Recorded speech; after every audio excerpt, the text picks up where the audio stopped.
Albert Einstein once said, everybody's a genius. But if you judge a fish by its ability to climb a tree, it will live its whole life believing that it is stupid.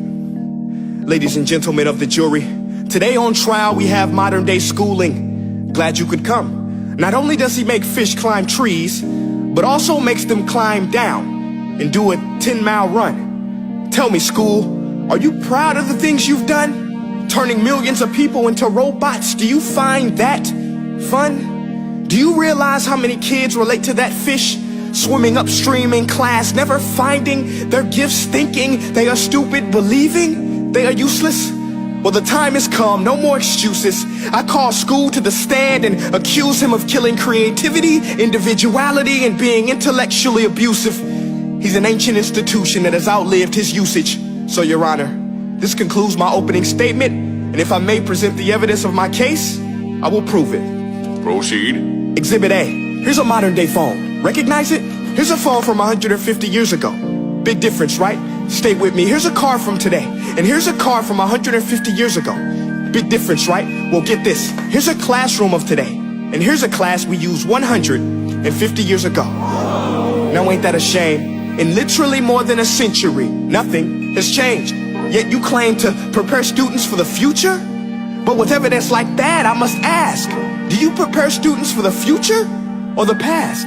I did a background check on you and let the record show that you were made to train people to work in factories, which explains why you put students in straight rows, nice and neat, tell them sit still, raise your hand if you want to speak, give them a short break to eat, and for 8 hours a day tell them what to think. Oh, and make them compete to get an A letter which determines product quality, hence grade A of meat. I get it. Back then, times were different. We all have a past. I myself am no Gandhi. But today, we don't need to make robot zombies. The world has progressed. And now we need people who think creatively, innovatively, critically, independently, with the ability to connect. See, every scientist will tell you that no two brains are the same. And every parent with 2 or more children will confirm that claim. So please explain why you treat students like cookie cutter frames or snapback hats, giving them this one-size-fits-all crap. Watch your language. Sorry, Your Honor, but if a doctor prescribed the exact same medicine to all of his patients, the results will be tragic. So many people will get sick, yet when it comes to school, this is exactly what happens. This educational malpractice, where one teacher stands in front of 20 kids, each one having different strengths, different needs, different gifts, different dreams, and you teach the same thing the same way? That's horrific. Ladies and gentlemen, the defendant should not be acquitted. This may be one of the worst criminal offenses ever to be committed. And let's mention the way you treat your employees. Objection. Overruled. I want to hear this. It's a shame. I mean, teachers have the most important job on the planet, yet they're underpaid? No wonder so many students are short-changed.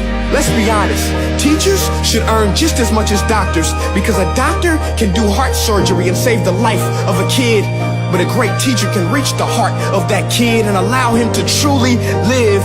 See, teachers are heroes that often get blamed, but they're not the problem. They work in a system without many options or rights. Curriculums are created by policymakers, most of which have never taught a day in their life. Just obsessed with standardized tests. They think bubbling in a multiple choice question will determine success. That's outlandish. In fact, these tests are too cruel to be used and should be abandoned, but don't take my word for it.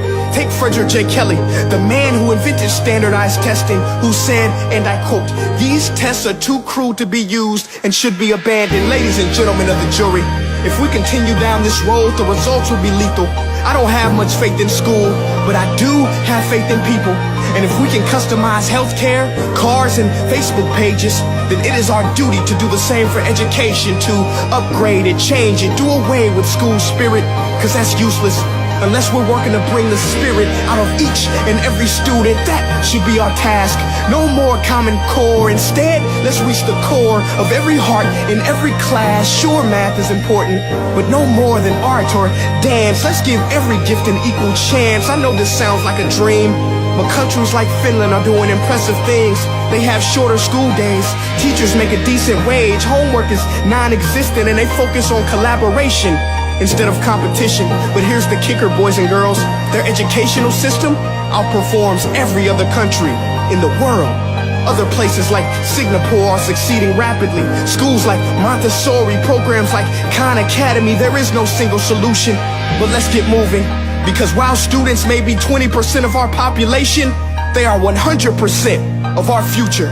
So let's attend to their dreams, and there's no telling what we can achieve. This is a world in which I believe, a world where fish are no longer forced to climb trees. I'll rest my case.